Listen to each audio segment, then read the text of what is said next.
Encore un mot sur la question du Covid. C'est aujourd'hui que la Grande-Bretagne lève toutes les restrictions. Le Danemark s'apprête aussi à le faire. En Espagne, c'est une vie normale. On ne teste même plus, ou en tout cas pas de manière systématique.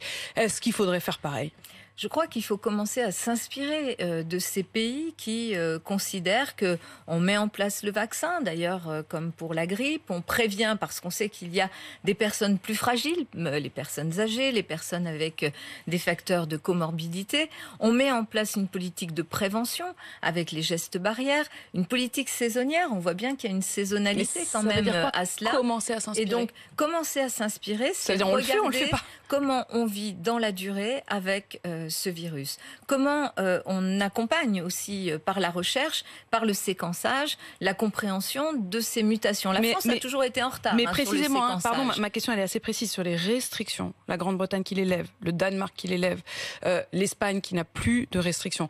Est-ce qu'on le fait ? Est-ce qu'on le fait pas ? Je pense que, et en tous les cas, c'est la proposition qui a été faite par le groupe socialiste, notamment au Sénat, qu'il faut des règles automatiques. Vous voyez, c'est pas le matin, on se lève et on se dit « Ah bah tiens, on va lever les restrictions. Ah bah tiens, on va faire comme les autres, on va lever les restrictions. » Non, il faut partir de données scientifiques sur l'épidémie.